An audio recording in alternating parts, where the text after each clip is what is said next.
Well, junior high students in Deer Lake are embracing the Mi'kmaq culture this year, painting murals and taking part in other art projects at Xavier Junior High. That work was on display during a Truth and Reconciliation ceremony outside the school today. Here Now's Colleen Connors was there.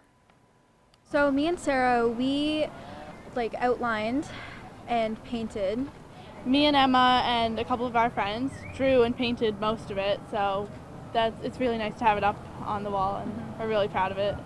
Honestly, I'm just really happy because as long as I remember growing up, there was never a lot of stuff like this in school, and it just means a lot to me because especially in Newfoundland, there isn't a lot of representation for Cree and Mi'kmaq, so it's just really nice. I feel really proud because this is my first time seeing art like this up in schools, and I feel like it's growing more, and it makes me really happy.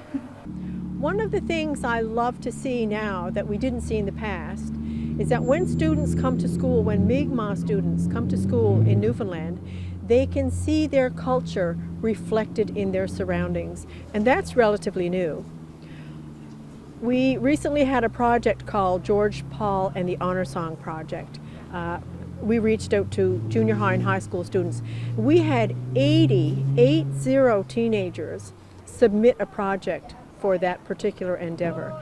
And if you think how hard it is, how difficult it is to engage teenagers, I was gobsmacked. I mean, I just think it's wonderful. I just really like it because my elders, they always talked about how they never learned about this stuff and it was basically illegal. And I just think it means so much for me and so much for them that their daughters and family is learning about this, and it just means a lot to me. It makes me just really happy that we're getting past the past and starting a new future. I think students and people in general are finally becoming aware of First Nations peoples and aware of our real story and our real history, which was never ever told, unwritten and untold.